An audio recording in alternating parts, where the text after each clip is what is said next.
everybody. It's Dayna Martin, community producer for Anarchapulco. I'm here tonight with Greg Papanicholas. How are you, Greg? I'm great, Dayna. How are you? Good. I'm so glad you're here. So Greg is speaking for the first time on the health and wellness stage. And yeah, it's your first time at Anarchapulco also, isn't it? Yeah. This will be my first time. Just extremely excited about it. Can't wait for it. Yeah. So guys, Greg is a power lifter and he has a business called Anarchy Lifting. And we are so excited to have him because, I've known Greg for a while just through Instagram. And then I started following him on Facebook and I just became really interested in what he's doing because he's such an inspiration to me.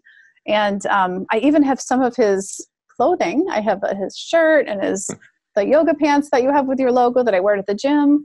And I'm just so thrilled that you're coming this year. So this will be your first time in Mexico, right? Mm-hmm. Yeah, that's right. Yeah. First time in Mexico. Yeah. Have you ever wanted to go before? Have you been nervous to go? No, I haven't really been nervous. It's the, what everybody else considers it to be, dangerous and God, you don't go over there. And I guess that's sort of part of the programming. And you have the choice of either paying attention to it or going with your gut and saying, hey, people that have experienced it over there that tell you that it's a wonderful place, you trust those people because they're there and they're seeing, everyone getting along and experiencing Mexico in that way. And, I'm going to trust those people before I trust the people that read about it in the news, Oh yeah, definitely. Has your family and friends been concerned at all that you were going? Yeah, a few have. Yeah. And usually what I tell them is, look, I'll be fine. I can handle myself, everything will be great. I don't think many people are going to mess with you there. Yeah. Not that you have to worry about it. I mean, I like to ask that question because I think it's a really common thing that people get. They get asked by their family and friends when they hear they're going to Anarchapulco, aren't you scared? Isn't it dangerous? And my mother was really nervous that I was going the first year I went. And she was sending me articles and it was all propaganda.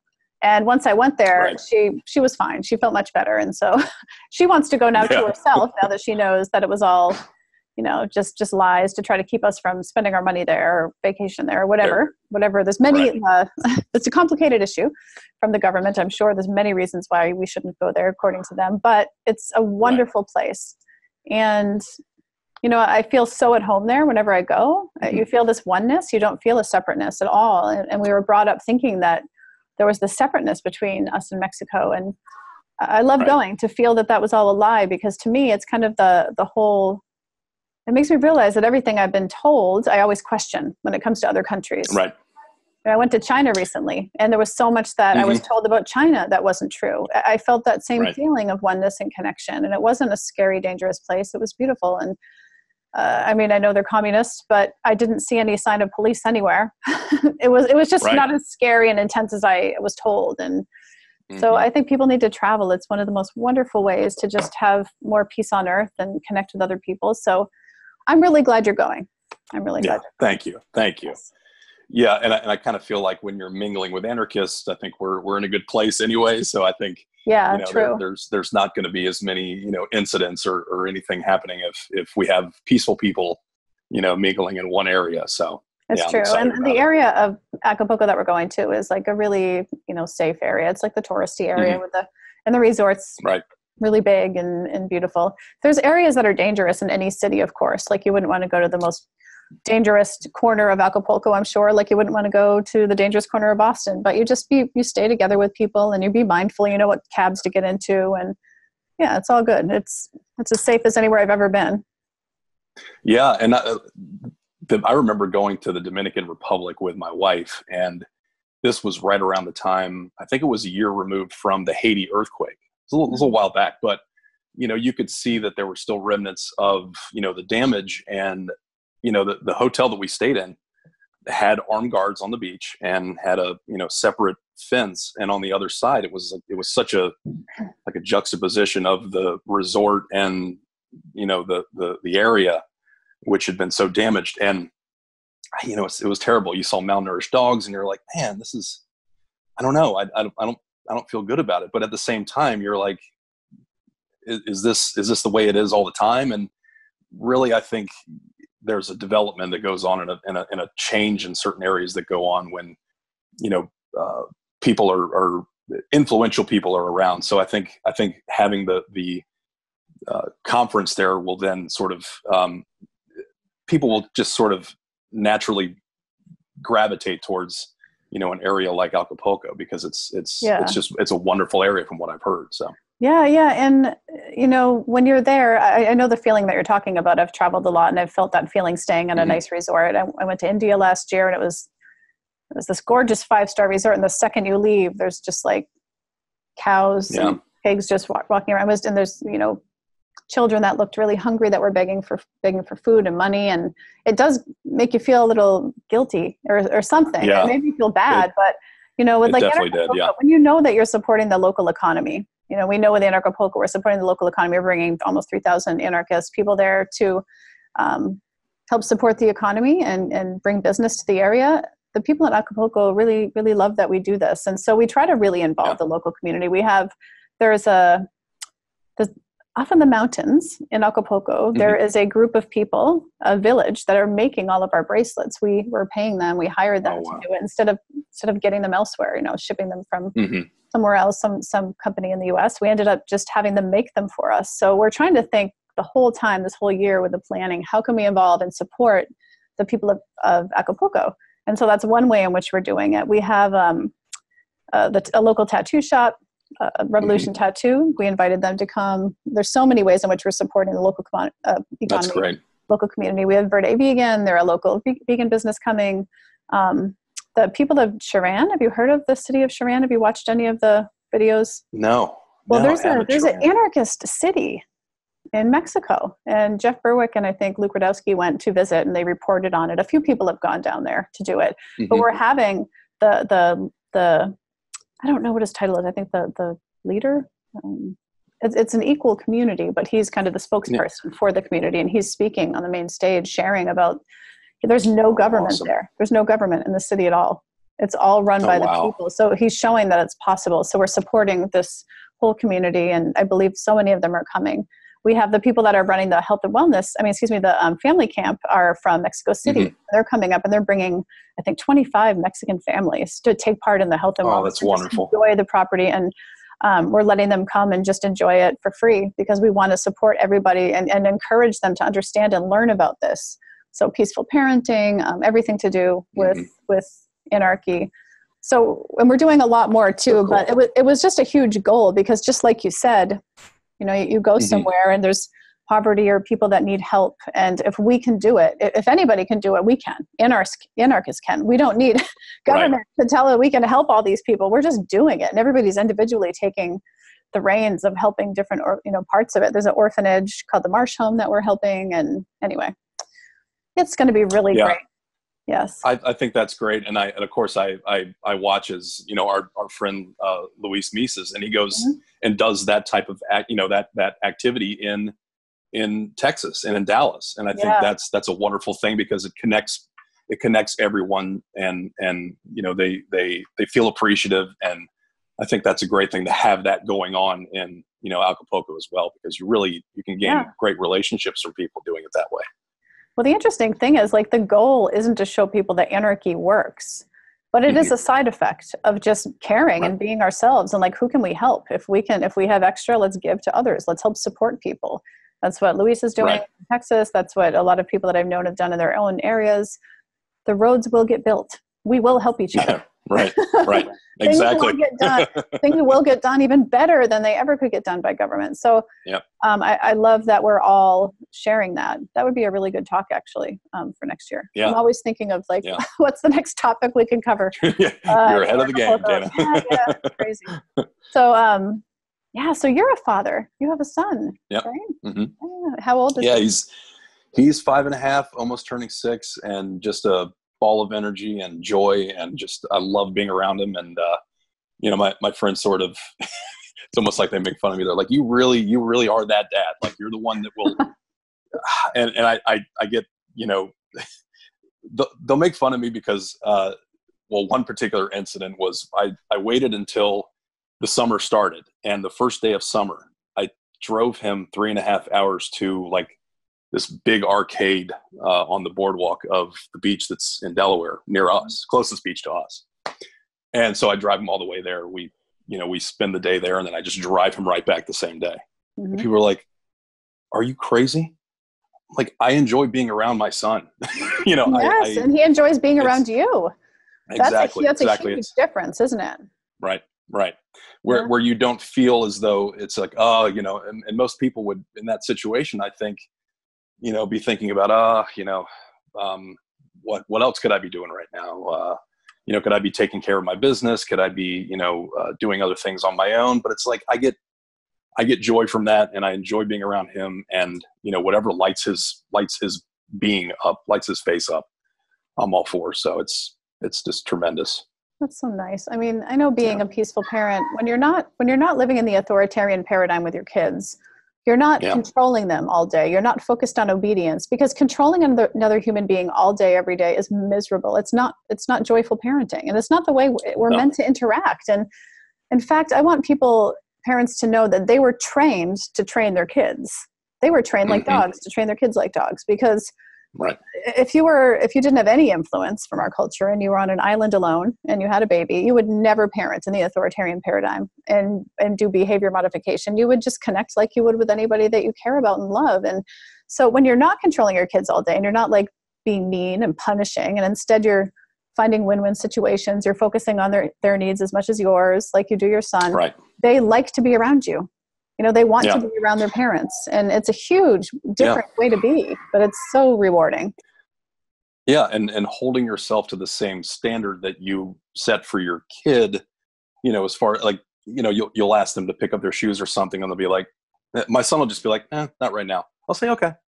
It's like you're allowing them the freedom to choose when they feel the need to, but it's like, they don't feel guilty about it because they'll do it anyway eventually, because they weren't pressured to do it, Right. That's all in how you word it. That's really important. Completely. Right. Exactly. So my daughter Ivy likes to, I can't say she likes to fold the laundry, but my kids get paid to do chores. They don't have to. They don't have to do chores ever. But if they want to make some extra money, and I'll buy them things they need. It's not like it's the only money they get, but if they want extra money, then I'll say, okay, what chores do you want to do? Here's all the list of housework. You can pick something. Well, she always picks laundry. And it's kind of piling up today a little bit. So I just remind her, like, sweetie, whenever you have time, just a reminder that laundry's there and we kind of need towels. And she's like, I don't say do it now. It's just kind of a reminder. It's partnership. I want her to succeed. I'm not looking for her to obey me, and I actually will help her. I sat down before coming over here and folded a couple towels just to get it going. And she's like, no, Mom, it's okay. I'll do it. Don't worry. Like, thank you so much, but don't worry. Like the relationship, you can get everything done that you think you need to get done. When you have kids and you're parenting this way, it's so much more respectful and kind and loving than do that now, or no TV, or do that now, or you're not going to the concert tomorrow, or just whatever. It's yeah. So when your friends are blown away that you're that dad, they could all be that dad too if they only knew this. Yeah. Yeah. And that's the thing, is I think almost a balance needs to take place, because, again, like with his masculine energy, I don't want to shut that down either. So when he's, quote unquote, being a boy, it's like, let him be the boy, because they have so much energy that they don't know what to do with half the time. So it's like, do I want to shut that down and treat him as though, no, I think you need to calm down. I think you need to relax for a minute. It's going against the nature of the male that needs to feel like they need to have the energy, completely wasted out of them, and run off and used up, because I always find that physical activity for him was the best thing for him, because he had so much of it built up. Yeah. And he just needed to get it out. So we'd go, I'd actually take him sometimes to the gym with me, and he would come with me and kind of sit in the corner, do a little, couple of little, with his little 5-pound weights or whatever. And even that, just going somewhere, instead of sitting at home too, was something I had to discover that we needed to do. So what are you most looking forward to attending Anarchapulco this year? I think other than just the mingling, because I really, I've developed these relationships with people on Facebook and Instagram, and I haven't really had the chance to meet them face to face. And you want to make a connection to the people you talk to all the time. And I think that'll be a good thing, and running into everybody and catching up with them, and making that face-to-face connection finally. other than that, I love to work with people, with the weights and basically give them, the knowledge that I was taught and that I learned over that 23 years of training that I was, involved in. Wow. Since I was young. I mean, really, I was in my early teens when I started, and, just sharing the knowledge that I've learned over time, because I think we sort of spend so much time with the sort of scientific aspects of training, and we don't take into account the, sort of the meditative process and the moving your body and what you're feeling and the experience, where it's, a little bit less, you're not just some big lump of mass that's going in to lift a bunch of weight. You're experiencing the gym and not treating it like a chore, Yeah. That's exciting. So is that what you're talking about? What are you talking about at the Health and Wellness Center? What's your session going to be about? So I'm going to mostly cover elements of mindful strength training, which I'm really excited about sharing with everyone. And what that is it's strength training as moving meditation.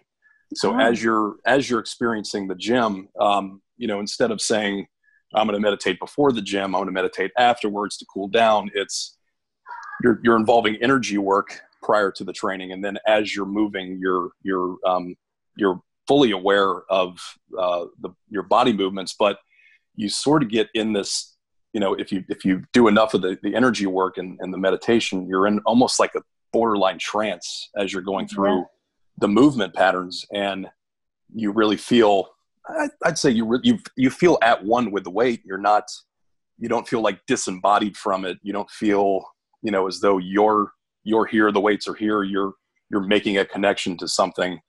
And at the same time, you're improving, these aspects of you, and you're not just using the gym as, a crutch. You're using it as a tool for other things in your life. And because again, we're stressed out a lot, and people use the gym to almost, de-stress or get away from the stress. But then you got to go back out there after you're done training and get in your car and drive off, and you're back stressed again. So it's like, I kind of feel like there needs to be sort of a synergy between your life and the gym, so that, there's more of a focus on the experience rather than just, I need to go just because I need to go. I like that. And that is so in alignment with the philosophy. So the philosophy of how we're promoting the event. I mean, mindful powerlifting. I mean, that's kind of groundbreaking, actually. I think a lot of people are going to be interested in hearing your story, how you became who you are. It's really inspiring to me. And I always tell my kids that they can learn the most when they have an interest through people that are very passionate about what they're interested in. And I think you're going to have a really big audience and people just fascinated with this idea. And I'm really, really glad you're coming, because you're such an authentic person. I've known you for a while now, and I just really admire you. So thank you so much for making the trek to Acapulco to do this with us. Absolutely, Dayna. I'm really excited about it. Oh, well, thank you so much. And everybody, we will see you in just a couple weeks at Anarchapulco. My goodness, it's like three weeks away. Yeah. I have to look at my calendar. That's great. Yeah. It's just going by so fast. It is. Actually can't believe it. I've been working on this all year. I mean, and here we are. I can't wait to get there with everybody. And I can't wait for you to experience Acapulco and to connect with your tribe, because you're going to feel so at home, so welcomed and so loved, just like everybody deserves to feel. So everybody, thank you so much for tuning in today, and we'll see you soon in Acapulco. Peace, love, anarchy.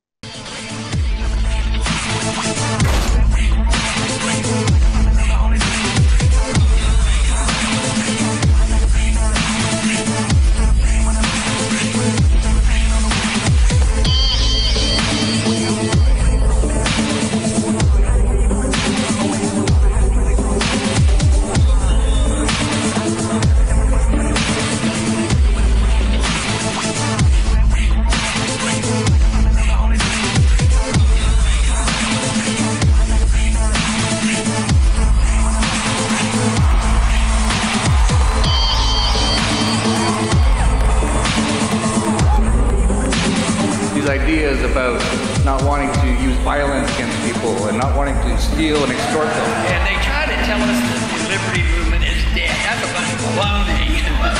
It's alive and well. All freedom right. And shout this message about what real liberty and freedom mean, but for everybody. And I think that we should start a revolution here today.